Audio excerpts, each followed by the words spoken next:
Hi everyone, welcome back to WesKnows. Today we'll be doing a heart rate accuracy test of the Amazfit Bip 5. So I've done 3 different exercises across 2 days and we'll be comparing the results of the optical heart rate sensor on the back of the Amazfit 5 versus a Polar H10 ECG chest strap which was on my chest the full time while I was doing the particular workouts. So 3 tests, 3 benchmarks. Let's see how well the Amazfit Bip 5 does. Because if we recall from the prior 2 videos, we can see that the Redmi Watch Active 3 did not perform as expected. The Xiaomi Mi Band 8 was rather good, strong performer, but how good is this new contender? Anyway, let's find out in this video.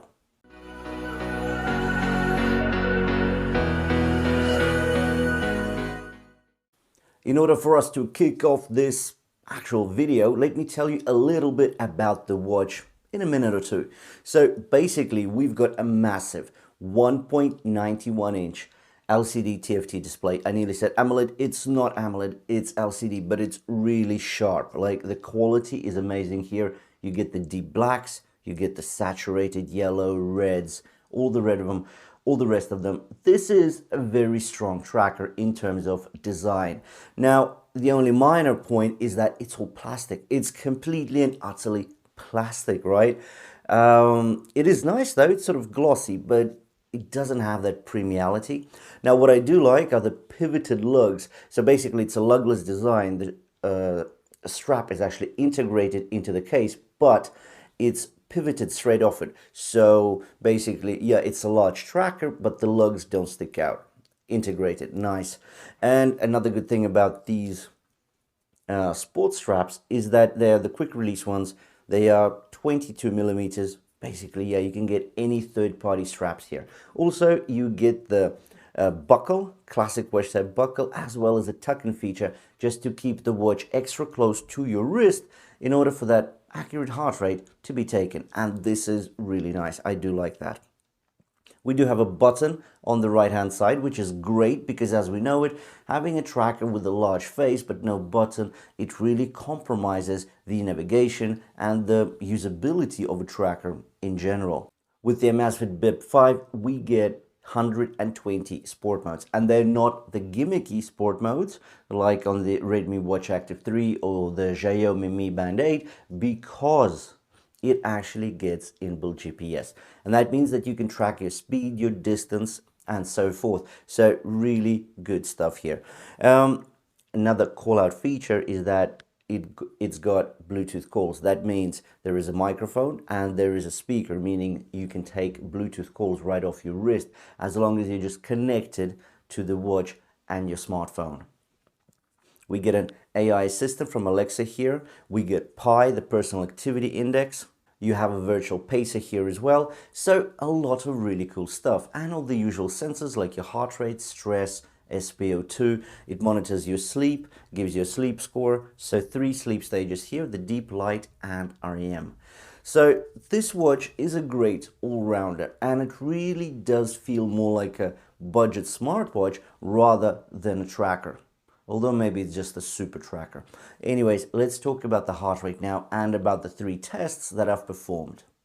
With the 3 tests that I performed with the Amazfit Bip 5, they're all slightly different. So on the first day, it was the treadmill, then jumping off the treadmill, going down into a couple of squats, doing 10 push-ups and back on the treadmill. So trying to do elements of high intensity, but not for a long time, just over 10 minutes. Then on the next day, I took it just on treadmill run. It was a 15 or 16 minute run. Straight after, I went onto the stepper for another 10 minutes.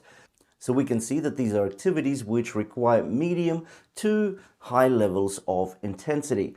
So this was a good test for the watch, I think. I will be showing you these 3 results over these 3 tests, and you will be surprised, amazed, and you'll be probably looking for the Amazfit Bip 5 at your nearest store. And in that case, can I propose for you to take a look at the links in the description below the video to AliExpress, where I actually pick up my trackers, because I do get them much cheaper than on the high street. But anyways, now let's get into the test results. So the first test was done on a treadmill with me getting off, doing some squats, 10 push-ups, back on the treadmill, and 3 repetitions of this type of activity. And what we do see on the Polar H10 is that we have 3 definitive bumps. So the heart rate goes up, then it slightly comes down, goes back up again. And the interesting thing is that on the last hump, we do see a sort of plateau midway, and then it rises all the way up, and we cut off at the 10-minute mark. Now let's take a look at what the Bip 5 has shown us with the optical heart rate sensor here. The Bip 5 shows us 126 beats per minute for the average and 147 beats per minute for the max. Now, if we look at the numbers, so these are the same averages. So on both the tracker as well as the chest strap. That's absolutely great. Over 10 minutes with quite a bit of variation between the peaks and the troughs in the heart rate. In regards to the max, well, we're out by 1 beat per minute. That is a great result. So less than 1% off just on the max. So first test looks great. Now let's take a look at the second test where we're straight on the treadmill for 16 minutes. So the next day I took the Amazfit Bip 5 to the gym again and we went on the treadmill for 16 minutes. Now it was supposed to be 15, but I think I just forgot to switch it off in time. Now there we are, and we can see the results from the Polar H10 ECG chest strap. 125 beats per minute for the average and 142 beats per minute for the max. Now let's take a look at what the Amazfit Bip 5 optical heart rate sensor has shown us. Well, a very similar picture here. 126 beats per minute for the average, 144 beats per minute for the max. And what does that mean? Well, it means that there's less than 1% variance in the average and just over 1% in the max values. These results so far are quite astounding, right? Because this is a chest strap versus an optical heart rate sensor, which just uses the green LED light, which is emitted onto your skin, and the reflections are caught onto the photodiodes here. And from that, there is a calculation of your heart rate. But these results are astounding.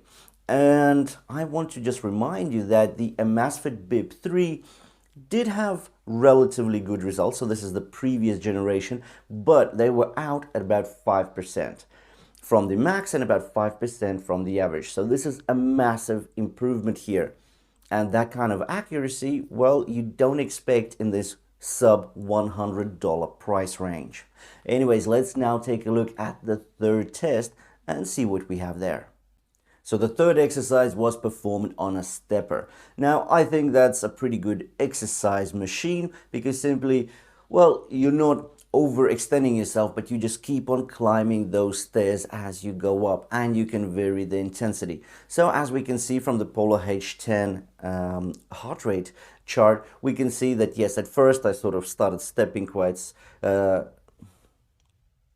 So as we can see from the Polar H10 ECG chest strap, at first I was stepping quite intensely and quickly. Then I got a bit tired, so I slowed down, and we can see the slight recess in the heart rate chart. And then once again, I've put on the intensity and started walking faster. So the heart rate goes up once again. So we have 2 definitive bumps of sorts here.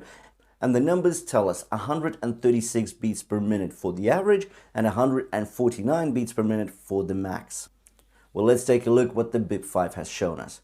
And here we see 135 beats per minute for the average and 150 beats per minute for the max. So once again, less than a 1% variance from the average and the max. These results are absolutely astounding. It's hard to believe that such a budget tracker can provide you these kind of results. Now, I do want to mention that we're yet to test this watch and its heart rate accuracy when we're doing high intensity activity. So something like a HIIT workout. And of course, I'll be stretching it over 1 or 2 or 3 sessions just so we can see the full picture across different exercises. So I think it will be interesting because we've seen watches before where even though they've got the good accuracy in terms of the medium to sorts of high-ish intensity exercises, when we go into flat out high intensity, high heart rates, they sort of don't perform too well. We don't know with the Amazfit Bip 5. I hope it's a great performer all round, but we're yet to test. Anyway, for now, the functionality of this tracker is great. Considering we're not Olympic superstars, then maybe this is more than enough for you. And if you're doing just your casual exercise, or going to the gym, running on the treadmill, going out to the track, well, this is great. You can measure your distance if you're outside with your GPS, and you can be assured that the heart rate numbers that you see here actually make sense. As well, of course, the pi numbers, so your personal activity index, it does depend on the intensity of the activities you perform over the last week. So the intensity will be accurately measured because of the good heart rate monitor on the back here. Anyways, thank you for watching this review and testing video of the Amazfit Bip 5. If you enjoyed it, please drop me a like. If you want to see more of the same, you know what to do. Please hit the red subscribe button below the video. And I'll see you in the next one.